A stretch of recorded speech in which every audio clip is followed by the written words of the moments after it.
Great turnout today. I am going to segue over to our spotlight speaker because I know that's why you're here. Everybody can't wait to talk with her. Kimberly Penn is with us today. She's going to be sharing a little bit with us today about investments from venture capitalists and identify some initial funding opportunities. Whoa, that's what we want. Kimberly, thank you so much for joining us. I'm going to make you spotlight. All right, very good. Good morning, good afternoon for everyone who are maybe logging in from one side of the country to the next. I'm Kimberly Penn. I have a very special filter background. It actually looks like a car in terms of the interior, and it is a car. So I am traveling and heading over to some of the other pieces, but with the weather here in Texas and our sound check, I'm here. I'm Kimberly Penn. I'm the chief strategist for Women in Drones, and so I work with Desi and Kim and Sharon Rossmark and all the other folks associated with Women in Drones. And I want to talk to you all today about some opportunities that you may be thinking about or would like some more information about regarding how to grow your organization and how venture capital and other funding sources are really available for you in this segment in terms of the drone industry and UAS. And so if everybody can hear me, if you give me a yes in the chat, that would be most exceptional. Okay, I'm getting some thumbs up as well. Very good. Thank you, thank you, thank you. Excellent. Thank you, thank you. Very good. All right. Well, and I got a Yahoo. I like that too. Thank you, thank you, thank you. The UAS space, the drone space, we're all in this particular industry. Some of you may be directly drone operators or offering other drone related services. So I want to really bring to your attention, although we've had a challenging year in 2020 and even coming into 2021 with COVID-19, that does not mean that the opportunities for growth and funding sources has dried up by any means. If anything else, I think VCs, capitals have really looked at opportunities to understand how drones worldwide and what that might look like. It's one of the things that I want to talk to you about is if we look at the last about 8 years of the UAS space, venture capitalists, those firms have invested about $2.6 billion into very specifically, again, drone operators, drone companies of all varieties, whether it's software, hardware, or some of those more hardcore services that you all may offer, for example. So what does that mean to you? If you're looking and really ready to take your company to the next level, you just need some additional funding, this is really the time that you'll want to look at who is investing in those organizations, such as yourself, and how do you become a company that a VC is really very interested in, right? And so at Women in Drones, we're going to help you with that space. Today, we're going to really kind of flush out what that looks like. One of the things I want to make sure that you all also are aware of, that you can ask questions throughout this presentation. And I know that Desi and Kim and myself are going to keep an eye on the chat. So feel free to make sure that you're asking questions or you save those questions and we'll get those answered as well. So again, looking at VCs, who do they invest in? There is always some screening process that a VC will look at. You can make it through those by getting some mentoring and some coaching to make sure you're advantageous. But the funding pieces often start off with a small aspect and you're able to grow your ideas. Your company, of course, is incorporated in all those pieces, and we'll spend some more time with that in some of our future training. But when we look at the billions of dollars that go into the UAS space, how do you get your organization ready to compete in that space, not only for the funding, but also to grow your organization accordingly? And so one of the things I wanted to find out is, where are you all located? And so that we can talk about some specifics that may be even more relevant to your location. So if in the chat, if you can tell me, what city, state you're in, that could be helpful. I'm gonna look here. We got Kentucky, Vegas, Toronto. Okay, we got California. Very good. Okay, New Hampshire, South Carolina, Philly, baby. Okay, Boston, Cali. Very good. Okay. Good. All right. So getting a better feel as to where you all are, it's important that you know that VCs, they invest across the country. Toronto, that can include you, although because you're in North America, and our VCs often look at our organizations on a multinational level in terms of their investing. And so if you can find a VC that is willing to work with you in your particular city or state, that can be an added benefit. But please know that a VC in New York City may just be as interested in working with you in California or New Hampshire or Florida. And how to approach those organizations normally requires that you have your business plan ready to go. And so if you haven't worked on one in a long time, or if you've been up and running for several years, 5 or 6 years, and you haven't revisited your business plan, now is the time to go back, look at your business plan, and really pop in any financials that you've had. And again, with 2020 having often impacted, I don't want to say put a damper, but have impacted one's bottom line, that could have meant some growth opportunities, some strategic partnerships. You'll want to, again, update your business plan to reflect what that looks like, so that a VC who will normally ask for who's in your organization, what's your business plan, and what do you need that type of funding for, they're ready to look at that information to position you. One of the things I would also encourage you to look at is some of the workshops that VC organizations often have. Because of COVID-19, where it was more difficult for people to be face-to-face, a lot of venture capital firms opened up workshops, virtually speaking, similar to jumping on Zoom, where you had the opportunity to pitch to the VC fund manager what your organization is doing and get that particular conversation going. It also provides you an opportunity to meet other drone operators and companies itself, and you can see where you may have some strategic alignment, where you can go and work together, not necessarily daily, but maybe on some particular bid or contract that you may be interested in. I see that Mary Louise has her hand up. Did you have a initial question right there? I do see a hand up. Yes. No? Okay, maybe she was raising her hand just in terms of the sound previous, so we'll continue moving forward. Mary Louise, if you have a question, just pop that in the chat, please, and we'll jump in and make sure that we talk with you accordingly. All right. Has anyone in the space so far ventured out and talked to a venture capitalist at all, or a firm, or done any particular research? Has anyone had any experiences so far with VCs?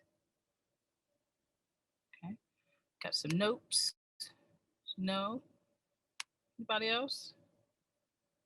Okay, some folks, Kim Player has angel investor. That's always a great thing. No. Okay. So we've got lots of no's and some yes. Okay, very good.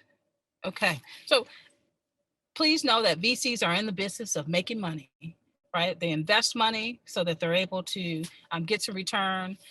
You can be a smaller size organization or a larger organization. It's as long as you have the opportunity to be a solid investment. There's even some pre-investing workshops and pieces, and Women in Drones will be working to make sure that we provide some of that education as we continue going. How do you become prepared to present to a VC? We're able to help you do that. And VCs sometimes can have, again, some pre-workshops to make sure that you're in line with the things that they may need to have or need to see for your organization. Now, for those of you who may say, I'm not necessarily interested in VC because there's often an equity stake in your company, right? So you're the sole proprietor, or you're part of a corporation where you stated ownership, and a VC will often want some equity, in your company in order to invest in you. And in addition to interest and other pieces, there are some other opportunities for you. And one of the things that I want to make sure that we talk about would be SBA. Now, some of us may have worked with the SBA, particularly this last year. They had, the payroll protection program, and they had some other, funding opportunities. One that I would highly encourage everybody, no matter what state you're in, to look at is the economic injury disaster loan. And so that was a loan that in some cases was a bit challenging to get at different points in times. You had to have certain documentation. A lot of those things in terms of documentation still hold true, but because of some of the major funding that came about from the American CARES Act, for example, and then the secondary funding source, the guidelines and criteria for that type of loan to help you grow your business really opened a number of doors. So I want to stress to you, no matter which of the 50 states and US territories that you may be in, that is a loan that I would highly, highly encourage you all to look at, because everyone's been impacted by COVID-19 in some form or fashion. The criteria for that type of program really changed dramatically in order to help people not only maintain their organization, but to grow their organization. So if you're looking to purchase additional equipment, if there was some software that you've really been interested in, you may definitely want to consider reaching out to the SBA and talking to them about that particular loan. And it's also, because it's a federally backed loan, it has incredible timeframes and interest rates that would be not even really very competitive with a bank or something, which is great. We love banks, or we'll be talking about that here very shortly. But it can be a 20-year loan that you can pay off early without penalty, but also at an incredibly low interest rate. And so definitely consider looking at that type of program as well. And we'll talk some more about that in the coming days and weeks with Women in Drones, as we continue to share this type of information that we have access to. Okay. What are some other pieces? Some other pieces, of course, would be we are really highly encouraging people to build those relationships with not only your bank, because most of us have a strong or solid banking relationship, but start looking at some of the different credit unions, because again, with the CARES Act, where a number of financial institutions were tasked with being kind of the gateway into some funding sources, including the PPP aspect of things, building that kind of relationship and having an opportunity to go through those institutions for SBA-based loans, which would include the economic disaster loan. You have to have a really solid banking relationship. Maybe the one that you've had has worked great for you for all your merchant services and other pieces, but when you're looking at developing a relationship for banking purposes and loan pieces, you really want to work with those that have a solid reputation with the SBA in terms of how they're able to help you process your applications, become your funding source in that aspect. And so building those relationships can be a really, really solid place. Can I ask a question? Please do. So how would we find out if they are a solid place? How do we find out, who is a good person to go to? There's two ways that are fairly easy in terms of doing that. One, when you go to the SBA website, you're able to actually be matched with a lender based upon answering some of those initial questions that cost you nothing but your time, which of course is very valuable. And the SBA will work with you to match you with a local funder in terms of how to build that relationship. One of the things that I also encourage is, just like we often look up like reviews for particular restaurants on Yelp and things before we go somewhere, you can look at businesses and how they have responded, especially during COVID-19, to their own clients, and get a lot of reviews that can help you determine if that's the kind of organization that you would want to work with from people who are business owners such as yourself, right? And that's one of the things I always encourage. Again, we often can be very driven on reviews. They have plenty of reviews on organizations, particularly on how those organizations handled PPP and other programs, which really determine if people want to continue those long-term standing relationships. Very good. Okay. Any other questions at this particular time? Okay. Again, SBA is a great source. Your community banks, credit unions, and of course the VC aspect, which can be a bit intimidating on the surface, but we always must remember, as business people, banks, SBA, all these organizations are looking to invest in organizations that can be advantageous for them as well. The SBA is a little bit different because they get a funding source, a pool or a pot of money. They need to get those funds out to business owners to keep them sustainable as well as to grow. And so you are a great opportunity for anyone who is looking to invest and to make a solid investment. How you need to be prepared, we can always work on the things that you need to do to make it through that process successfully. But again, remember, companies are looking to make investments in one of the fastest growing segments worldwide. Some of the research that you can find now related to the UAS space is that it is looking to triple over the next 5 years, and that's just on drone sales alone. Again, once we start to add the services side of the UAS and drone space, we're looking at some even bigger and greater numbers. And so we want to help you get aligned with that accordingly. Is that the kind of stuff you'll be covering in the workshop that you're offering? Yes, we are going to be covering some pretty amazing angles to the funding piece. And so I noticed in the chat, Desi was very gracious to share that we, Women in Drones, will be hosting a detailed VC workshop at Inner Drones. And so as you enter this contest to win, I know we'll see a lot of you at Inner Drones anyway, sign up so that you can be part of this workshop. We're going to have a startup founder who will talk about his experiences on raising money and how he has, opened his company and all the things that he's done to raise funds and what that looks like and the challenges and the success of that.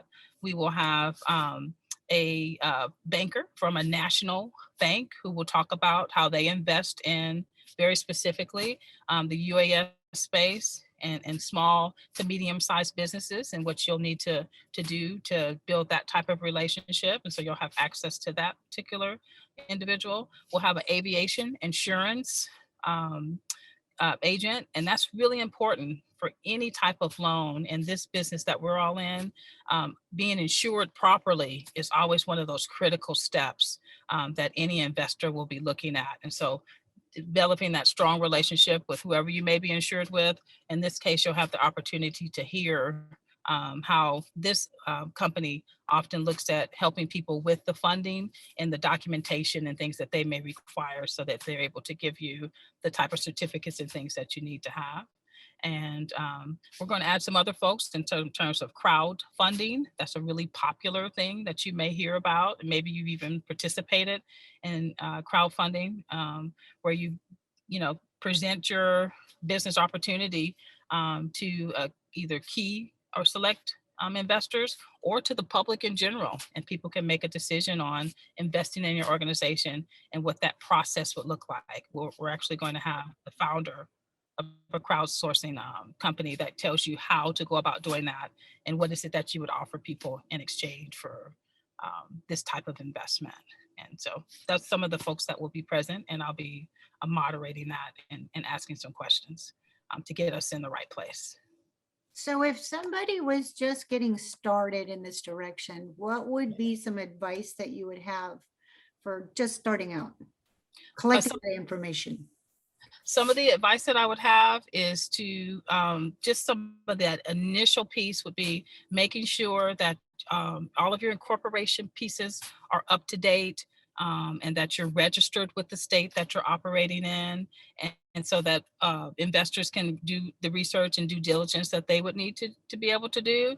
And then just again, to really update your business plan. And if you don't have a business plan, because you've been operating and working successfully, that's really important. Your story is often in that business plan. It's similar to you having a resume, right? In order to get in front of someone for an interview, your resume has to catch the interviewer's attention. Your business plan acts in that way. It speaks on your behalf until you're able to get to be face to face. And so I would say, again, make sure you have a solid ask, a business plan, and all your legal and fiduciary kind of paperwork up to date. And that'd be one of the first places to really get started. And then to come to Inner Drones and learn through an assessment that we're going to include to give you almost like a score to tell you where you are in the eyes of an investor. And then that'll give you the start of the conversation in the next parts of how do you build so that you're in an advantageous light for investors. And so we'll get an assessment piece, and then we'll have the panel where you're able to really ask some questions for folks who you may want to connect with, but also who may be in your shoes here in the future. Okay. Other questions? If you have any questions, feel free to put them in the chat and we can go through them, or you can unmic and ask your question. I know a lot of people. Oh, I have a, so Women in Drones can assist with resume services, right? So if we put this all in perspective, we bring it all together. Women in Drones can assist with the resumes. And then is there something that could look over? I mean, is that a service that you offer that could look over like a current, like help somebody to make their current business plan current? Because like I have a business plan from 3 years ago, right? So I want to update that, right? And I got a lot of stuff going on. Is there somebody that would be able to assist me with that? We definitely can offer the services to help our membership with reviewing their business plan. We can offer that on a one-on-one consultation, and we can certainly work towards having some small sessions where individuals are able to join and get some insight in terms of what does that business plan need to look like today. And it's always exciting to have the foundation of a business plan, but please don't be discouraged if you do not have a business plan at this time. That's something that we certainly can help you get a solid business plan. And let me give you a little insight in terms of some of my other background outside of being the chief strategist of Women in Drones. I'm the entrepreneur in residence for Houston Community College, which has about 100,000 students. In that role, I help people who have a great ideal in their head all the way to taking a small business to a medium-sized business and a medium to an enterprise business. I work with folks from all over the country. I'm here in Houston, which is typically what my footprint is. And I have taken about 36 companies to VC funding successfully. And so in that role, and even prior to that role, which is what got me that particular opportunity, I've helped organizations raise probably close to about $62 million. And that did mean big, giant chunks. Some folks may have gotten a couple $100,000 to help them with the next stage of growth. And some folks had, some bigger fundraising goals and needed to accomplish that as well. And so please know that Women in Drones is here to really help you with the next growth stages of your organization. And what we have resources and we have access to these experts who can really also give us some insight specific to the UAS space. The tech world looks different. The accounting world looks different. The UAS space is, again, just ever growing. And we want to make sure that you're in the forefront of these funding opportunities. I saw somebody mention SCORE, and I've been honored to receive some accelerator programs and stuff from our local SCORE. But one of the biggest challenges, I'm just going to say about SCORE that I have is just they don't know anything about the drone space. So I find that like working with somebody like Kimberly, I prefer to work with people in the drone space. It's great. I mean, a lot of people are not aware that these opportunities are even out there. And so I wanted to ask you, Kimberly, what are some of the, when you have somebody new, a lot of us are just starting our businesses because, drones just started taking off, literally. Yes. What are some of the fears that you see that hold people back, like even from coming in and saying, I want to start a business, I don't have a business plan, or, I've come this far, but I haven't. What are some of the things that hold people back? Just so people can know that this is normal feelings that we have, right? Yes, absolutely.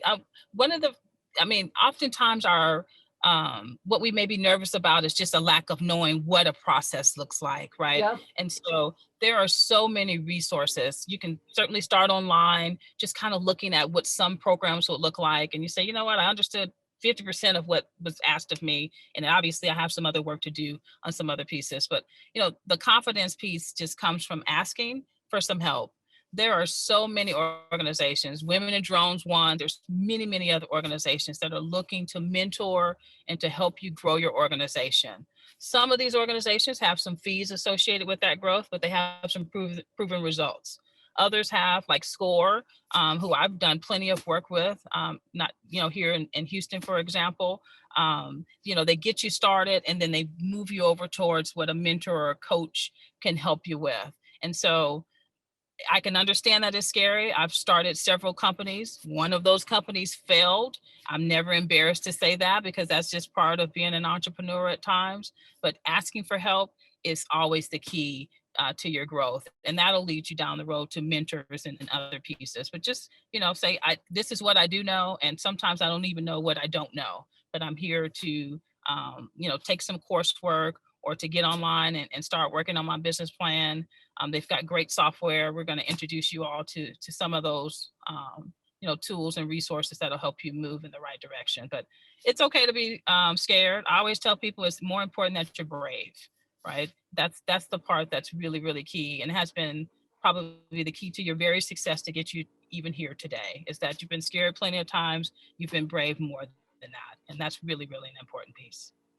Absolutely. And I find that, because I've had a lot of accountability, I'm always looking for accountability. I'm always taking it up to the next level, which is huge. But it's really nice to surround yourself with people that believe in you, right? Everybody. Absolutely. Yeah. Surround yourself with people that believe in you and that will tell you the truth, Yeah. So that's what I love about what Kimberly's talking about. They'll tell you the truth. And we all have our big, badass drone dreams, right? But you really have to break it down into baby steps.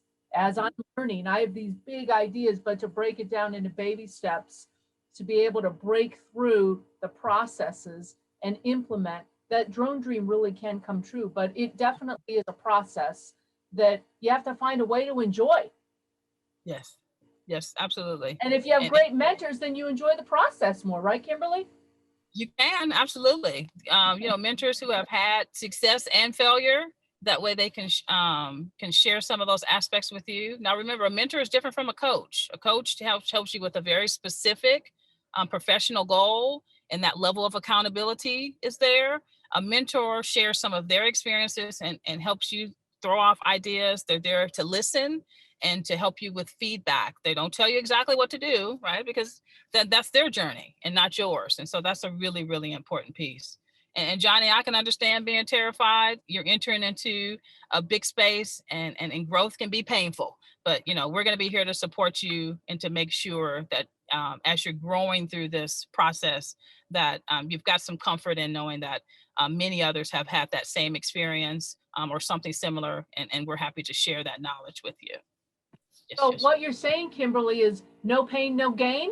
No, yeah. I think successful people are comfortable being uncomfortable, right? Yes. And I wanted to add one more thing, if I can, in terms of something else I want you all to be very curious about, because the success and the learning part is always based upon the curiosity. We often hear about federal programs and grants and loans and pieces. I want you to be really mindful of the Small Business Innovation Research Program. Okay, the Department of Homeland Security, for example, has this program where they work specifically with small businesses. You can't be a business that has 200 employees and you're making X amount. They have some criteria, and it normally fits into the typical small business, which may be 1 or 2 people, 10 people, and funding up to, in terms of revenue, $1 million or less, right? Things that may resonate with some of you here. In terms of this particular program, again, it's through the Department of Homeland Security, and you apply for this program based upon a concept. So you say, I think that if I took drones, and because it's always flooding in Texas where I am, and I could work with the city more so than FEMA or something, and offer some footage in a faster time than another company could do or something. Again, I'm saying this in real time.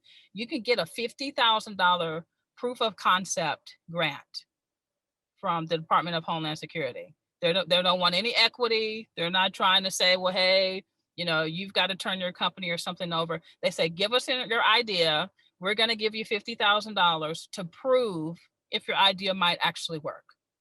Right. And then after that, then you can come back and say, I've got a bigger project. And again, because you're still in that small business criteria, you can move forward from there. I am really excited to share with you all. I'm a student because I'm in learning mode with the Department of Homeland Security and their startup studio. So I'm in the place where some of you very well will be, and we hope that you'll come to Women in Drones and join some of our different programs, right, for mentoring. So I'm in learning mode, and some of these programs that I'm working with are federal agency to federal agency. But what I have learned so far is that the small business owner and the small businesses are the key to all the federal major funding pieces, right? Microsoft's not doing the drone pieces in some big form or fashion. They fit in a different space with federal agencies. And if you know anything about the federal government, they really don't have as many employees as we sometimes think they do. So many people are contractors, and the drones in the UAS space is becoming a bigger and bigger footprint, and has a ton of growth. And so I want you to think about, I don't know if I can do a big federal grant. There's how many people on here right now? About 28, 30 people on here. There may be some folks that you can connect with, and Women in Drones as members, we can help you with that networking piece.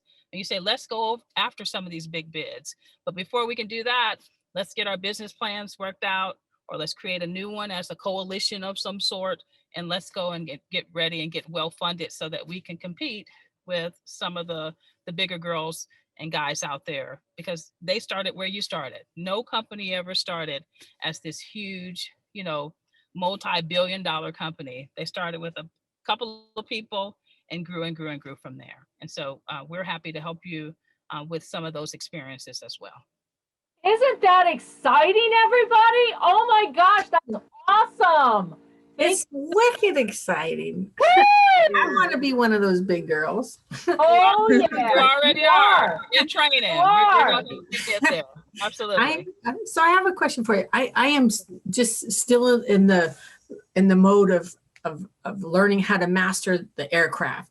Not 100% sure what I want to do. I'm thinking I want to be in the education space, something with youth, women in particular.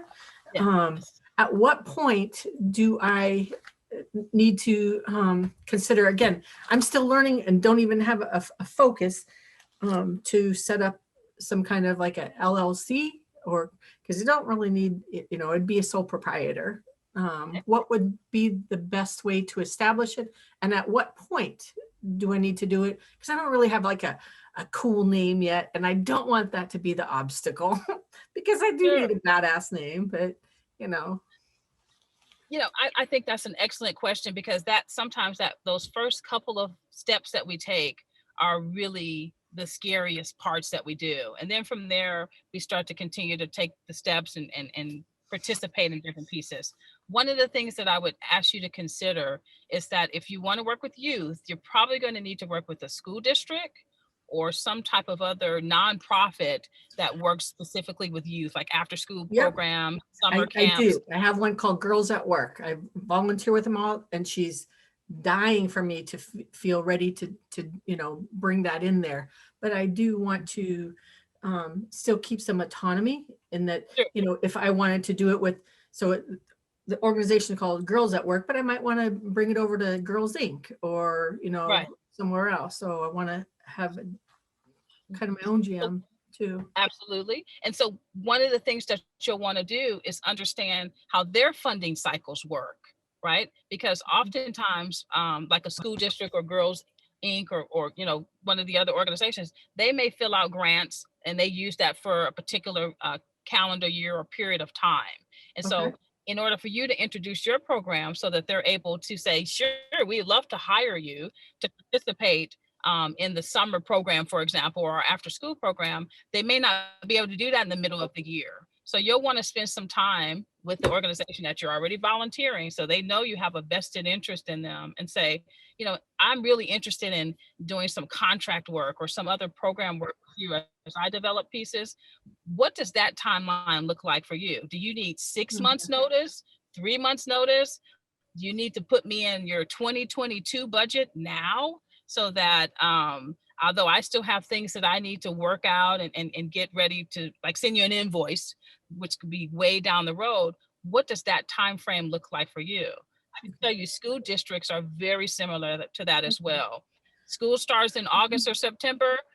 It would be really challenging, not impossible, but really challenging to add a program to the school district during their existing calendar year. So the summer can be a really good piece.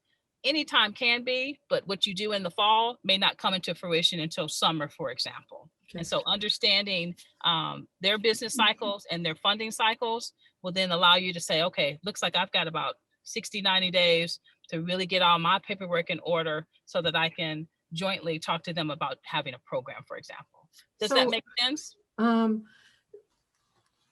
Yeah, so I actually have identified funds for them. I've got people that will give money specifically to do this drone thing. It's waiting on me. I'm trying to figure out, one, how to get it started, but then how to move from being out of volunteer mode into more contractor, how to do. Christine, let's have a chat. This is LaQuata. Let's have a chat. I may be able to help you because it sounds like the things that sound like you're wanting to do is what I do. My summer is already booked with summer camps, and then the fall and spring semester is about booked with helping schools as well. So let's chat. Okay, that's awesome. Where are you located? I'm in Albany, Georgia. I cover the south of the United States, the southeast. Okay, I'll drop my email in the chat. I appreciate that. Awesome. See, we're making connections. Right. LaQuata's the queen, man. LaQuata's the queen. If she says, let's get connected, then you better get on that phone, girl. Yeah. You know what? I am in the midst of a bunch of queens. I think I just feel so awesome every time I've signed on. You guys are all rock. Awesome. And LaQuata, we'd love to speak to you about some mentoring work with women in drones more directly. And so we'll be reaching out to you as well. And we have some kings on here too. We've got some champions on here in terms of some kings. So I want to make sure that we, acknowledge Jim and some of our other members as well. Very good. Yes, Jim. We do. Amazing people coming together. It is awesome. So we are about where we have maybe 5-10 minutes where we can go to a smaller networking room if we are about ready for that. We have a fantastic topic, and I know it's a lot deeper than 5 or 10 minutes, but today's topic in the room is going to be about, do you have a business plan, and how has it been for preparing you for business opportunities? And so if you have some insight, it's a great time to share. That's what networking is all about, right? So Kimberly, we are so thrilled. As you can tell, there were a lot of questions coming up. We're excited. Sharon has actually been posting quite a bit about the workshop that you have coming up. So I know a lot of people are going to be on board with that. So thank you so much for sharing with us. That kind of wraps it up.